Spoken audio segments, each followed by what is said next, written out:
नहीं नहीं, ऐसा नहीं हो सकता।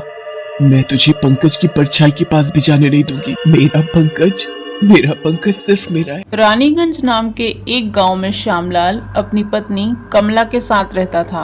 उनकी दो बेटियां मालिनी और सरिता थी। एक दिन श्यामलाल के घर हीरालाल अपने बेटे पंकज के लिए रिश्ता लेकर आता है। पंकज और उसके घर वालों को सरिता पसंद आ जाती है, लेकिन सरिता की छोटी बहन मालिनी भी पंकज को मन ही मन चाहने लगी। उसने बहुत कोशिश की कि पंकज और सरिता की शादी ना हो, लेकिन वह उसमें कामयाब नहीं हो पाई।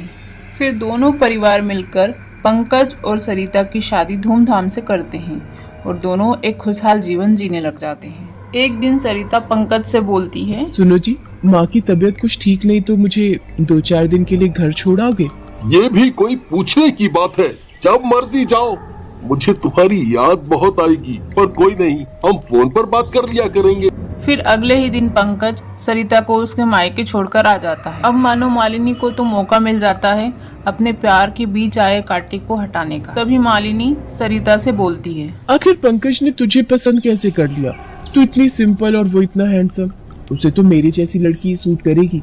चल पागल, वो जीजा जी है तेरे, ऐसे नाम नहीं लेते। और ये तो वही जाने कि उनको मुझ में क्या पसंद आया। ऐसे बहस करते करते दोनों में झगड़ा बढ़ जाता है और मालिनी गुस्से में सरिता को सीढ़ी से नीचे गिरा देती है, जिसकी वजह से उसकी वहीं पर मौत हो जाती है और वो एक चुड़ैल बन जाती है। सरिता की मौत से पूरा परिवार बहुत दुखी होता है, लेकिन मालिनी को तो मानो उसकी जिंदगी मिल गई। वहाँ बहुत खुश होती है। फिर ऐसे ही कई दिन बीत जाते हैं। एक दिन पंकज के माँ बाप उसकी दूसरी शादी के लिए उससे बोलते हैं।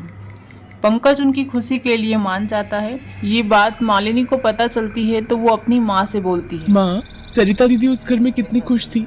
उस घर में जो भी लड़की जाएगी उसके तो भाग खुल जाएंगे। मालिनी की माँ उसके पिता श्यामलाल से बोलती है, अजी, क्यों ना हम मालिनी की शादी की बात पंकज से कर दें। देखा भाला घर है, हमारी बेटी वहाँ खुश रहेगी।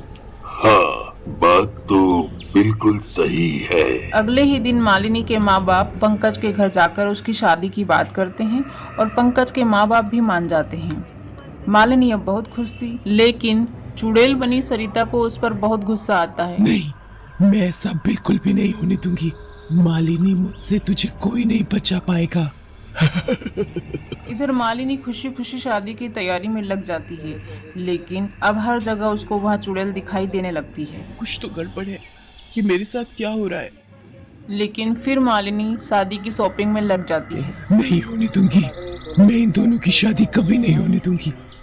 मालिनी, तुझे तो मैं जिंदा नहीं छोड़ूंगी। अपनी शादी के दिन मालिनी तैयार हो रही थी, तभी वहाँ चुड़ैल उसके सामने आ जाती है। उसको देखकर वह जोर जोर से चिल्लाने लगती है। उसके चिल्लाने की आवाज़ सुनकर उसकी माँ आ जाती है। चुड़ैल, माँ देखो चुड़ैल। ये सब क्या ड्रामा कर रही हो मालिनी? सब लोग देख रहे हैं, चलो यहाँ से। मेरी बात पर यकीन करो माँ, मैं झूठ नहीं बोल रही। वो चुड़ैल मुझे बार बार दिखती है और अजीब सी बातें बोलती है। तुम्हारी ऐसी हरकतों से मैं परेशान हो गई हूँ।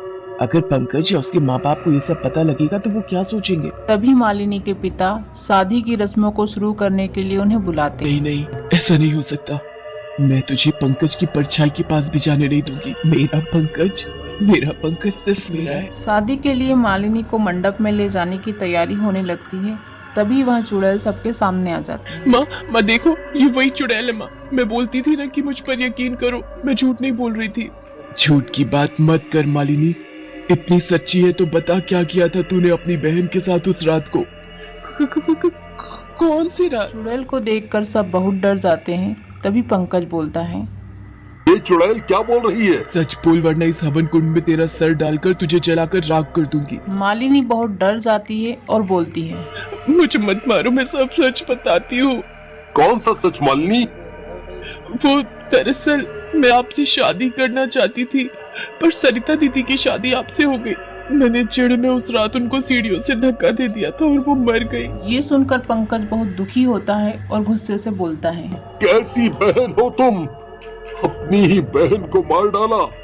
शर्म से डूब मरना चाहिए तुम्हें। पर पंकज।